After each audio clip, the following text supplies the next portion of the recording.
Cobra meeting has been called after more than 150 people were arrested following violent disorder in UK towns and cities over the weekend. Yeah, 300 police officers were deployed after rival groups clashed over immigration in Bristol. That saw 16 people arrested and the force promising more arrests, as Scott Ellis now reports.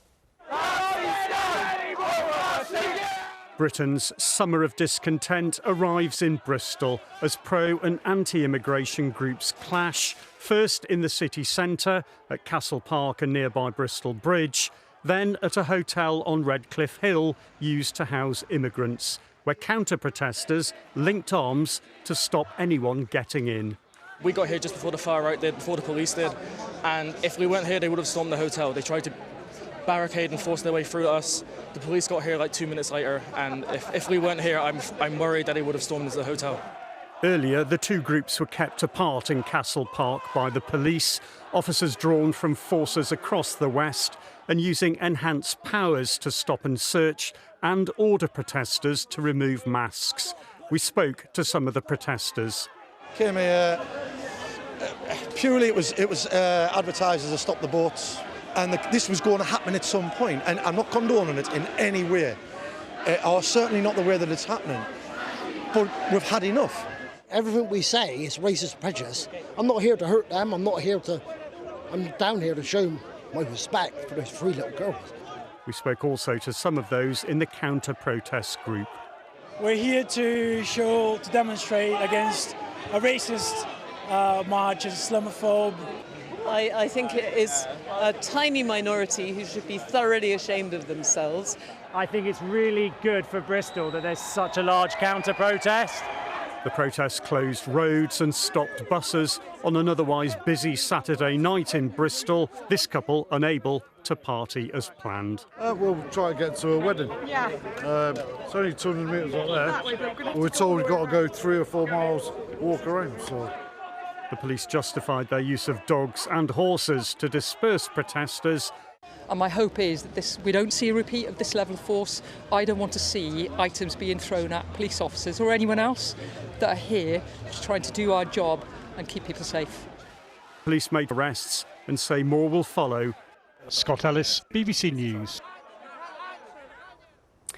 So that was the situation in Bristol. Clearly many other protests, riots across England, across Belfast over the weekend. We can speak now to the Home Secretary, Yvette Cooper.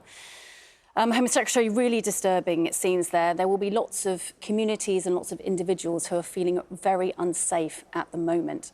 How do you reassure them? How do you restore calm?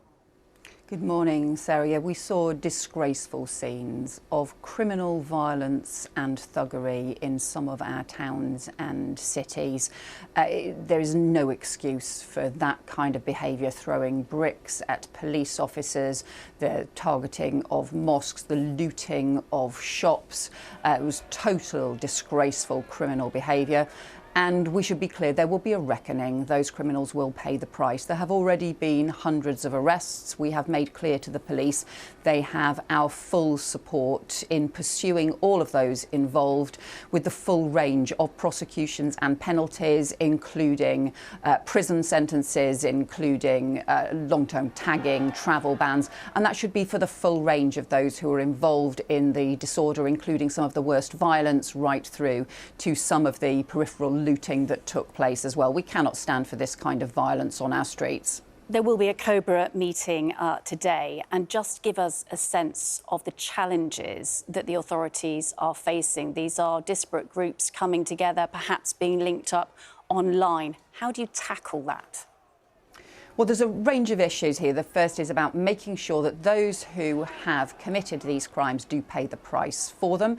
That's why we have been clear. We have made sure there are additional prosecutors available, that the courts are on standby, that there are prison places available as well. And one of the issues we will be talking about is making sure that the full criminal justice system response is there and ready so that they do pay the price. There are also obviously issues around social media, and social media acted as really a rocket booster behind both the spread of misinformation and also the organisation of this violence. Social media companies need to take some responsibility. We also need to make sure that criminal activity online is being pursued. And I think it's really important that none of us forget this minority of thugs do not speak for Britain. They do not speak for the towns and cities that they were causing havoc in. The people who speak for those towns and cities are the people who came out in the morning to clean up their communities and to try and repair the damage that a small minority of thugs had done. And it's really important that it's those communities that we hear from. It's those communities that we support. And let's talk about the practicalities of what you're talking about, this reckoning. First of all, the police response. The Deputy National Chair of the Police Federation, Brian Booth, has talked about the fact that some areas may see a diminished police presence because they can't be in two places at once. Are there enough police on the streets to be able to deal with this, but also to deal with the day-to-day policing issues? Well, there's two issues there. There's the immediate deployment issues and then there's the long-term future of policing. We have been clear on the longer-term issues that we want to increase policing on our streets, including particularly increasing neighbourhood policing right across the country, as that has been diminished too far. In terms of what happens with the immediate deployments, the police have additional public order trained officers that weren't in fact deployed over the weekend, so they do have additional public order police that they can draw upon, and obviously these are operational decisions for the police as to where those officers should be deployed. I have been clear to the police that we will support them. I've asked them whether they need additional public order police, whether they need additional powers, and we will continue to provide them with that support, and that will be ongoing as well, because it's important they have the police in place to be able to respond, but also to be able to pursue the criminal penalties as well. Yeah, and on that subject, the Prime Minister was talking yesterday about the response in 2011 and the fast tracking of court cases and charges. We know there is already a huge court backlog going on at the moment. The figures, a quarter of cases have now been waiting for at least a year to reach a verdict. We know that the prison population is almost at full capacity. So is there slack in the system to be able to deal with potentially hundreds, maybe thousands of people having to be charged and potentially imprisoned? Well, you're right to talk about the damage that has been done to the criminal justice system, and some of that damage will take time for us to turn around, and it does create real serious issues right across the criminal justice system in the way that it has responded in recent years to all kinds of things. But we have been very clear that this is the priority now, to make sure that those individuals who have been involved in this criminal disorder face very swift justice. And that is why we have worked across the criminal justice system with the Director of Public Prosecutions, with the courts as well, to make sure that there is capacity in place, to make sure that they have the additional prosecutors in place, that they have the courts ready and on standby. So the criminal justice system does stand ready to respond swiftly to this unacceptable disorder, because I just think people shouldn't have to stand for this in their own communities, in their own towns and cities. Nobody should have to put up with this.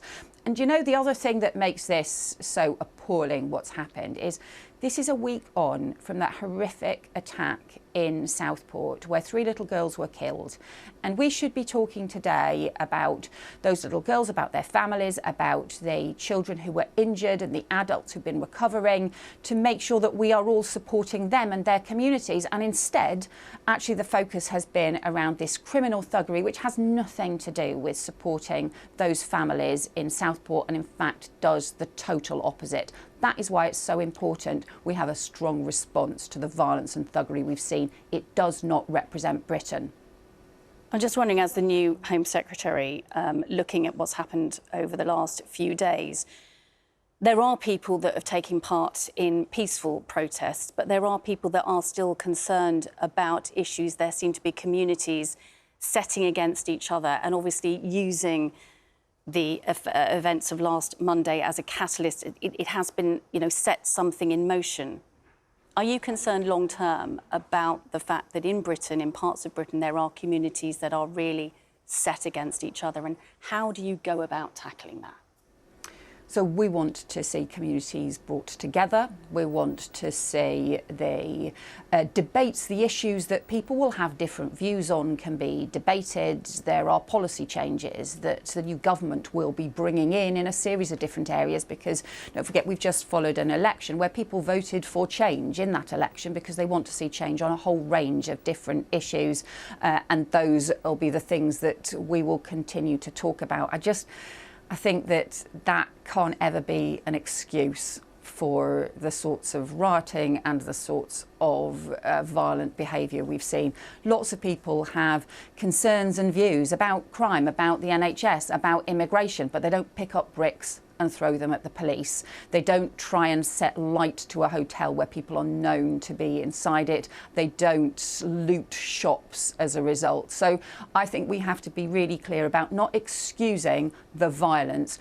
We have a right to peaceful protest in this country, and I support peaceful protesters who want to raise their views and debate their views. That is a really important part of Britain, but that is a world away from the kind of violence and thuggery that we saw in some towns and cities over the weekend. Home Secretary, thank you.